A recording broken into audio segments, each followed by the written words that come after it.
ကောင်းတယ်အသေးကွဲတောင်ကြားတယ်ဘာကြောင့်အသေးကွဲတောင်ကြားလို့ခေါ်တယ်ဆိုတာစားရဲပါဒါမဲ့ကျွန်တော်အချိန်ကြောင့်မပြောတော့အဲ့အသေးကွဲတောင်ကြားရဲ့အတွင်ပြင်က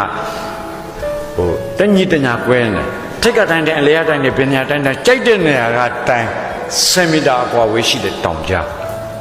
အဲ့ဒီတောင်ကြားရဲ့အောက်ခြေမှာအင်တာဂျီစီတန်နဲ့စံနှုန်းရှိအဲ့ဒါကို location လို့ခေါ်နော်ကျွန်တော်တို့ဒီအခင်းကျင်းပေါ့နော်အဲ့ဒီတောင်ကျင်းမှာကျက်စားတာတောင်စိတ်ကြီးကျက်စားတာတောင်စိတ်ကကျွန်တော်ရက်ွက်ထပ်မှမြင်တဲ့စိတ်တွေနဲ့ဘာကွာလဲဆိုရင်အသွင်ပြားဖြင့်အထီအောင်မအောင်အကောင်ပိုကြီးတယ်အထီအောင်မအောင်ဂျိုပါတယ်မုတ်စိတ်တွေပါတယ်အဲ့ဒီကာလကတရုတ်နိုင်ငံမှာတဲ့တောင်စိတ်စီတစ်ချက်သားဟာ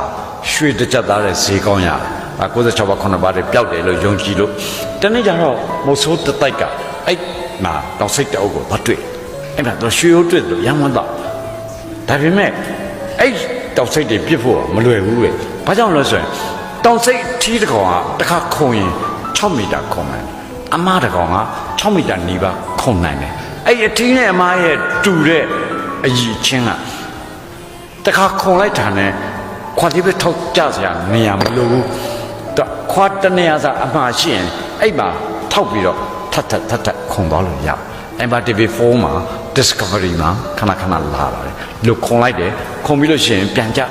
ခွာတထောက်စာရရင်အဲ့မှာထောက်စခုံအဲ့တော့မိုးစိုးကောင်းတော့သူတွေ့တယ်ဗာပြောလို့ဆိုတော့မင်းတို့ရမ်းမပြင့်နေတယ်ပြင့်အဲ့ကောင်ကြီးကအခုံပြန်ကြော်လာတိုက်ကောင်းတယ်အကုန်လုံးမိမှာမဟုတ်ဘူးအဲ့တော့လွတ်ကုန်နေပဲဆက်ဘာလို့ရမှာလဲဆိုဒီတောင်ထိပ်ရောက်မောင်းတင်တယ်အောက်ကနေပြီးတော့ညာတံပေးပြီးမောင်းတယ်တောင်စိတ်တွေရှက်ပြီးမိုးစိုးတွေကနောက်ကလိုက်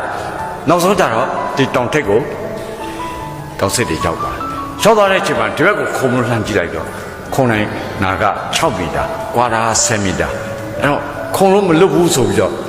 နောက်ပြန်လှည့်ကြည့်နောက်ပြန်လှည့်တော့အောက်ကတနတ်နဲ့ချိန်ထားတယ်တနတ်နဲ့ချိန်ထားပြီးအောက်ဆင်းလို့လည်းမရတော့အဲ့မှာတောင်စိတ်ပိုင်းတကောင်အောက်ကိုပြေးဆင်းလာဒိုင်းဆိုတစ်ချက်ပဲပြပြတယ်အဲ့တောင်စိတ်ပိုင်းဘိုင်းနဲ့လဲကြောက်အဲ့မှာအောက်ဆင်းပြစ်တယ်ဆိုတော့သူသိပါသိတော့တောင်စိတ်ကလေးတကောင်ကလွတ်လို့မလွတ်ကွာဆိုလက်ခုံလိုက်တာ6 မီတာလဲကြောက်အောက်ပြုတ်ကြရေထဲကြောက်သွားတယ်ဝမ်းနေဆိုတက်ပါမျောပါပါအဲ့ဒီချိန်မှာတဲ့မိုးစောကောင်းတော့အတွေ့ပြောင်းသွားတယ်အဲ့ငါတို့ပြစ်လို့ရှိရင်ကြောက်ပြောကတော့တောင်စိတ်ကလေးလို့ခုံနေလို့ရှိရင်စံချောင်းနဲ့မျောပါသွားမယ်တောင်စိတ်တွေလက်လွတ်ကုန်လိမ့်မယ်အဲ့တော့မပြစ်နေအောင်ဆိုပြီးတော့သူ့တစ်ဖက်3 ယောက်ကိုမင်းတို့အောက်ပြန်ဆင်းမင်းတို့စံချောင်းရောက်တော့မှအချက်ပေးခရမဟုတ်လားအဲ့ကြတော့မှစပြစ်မယ်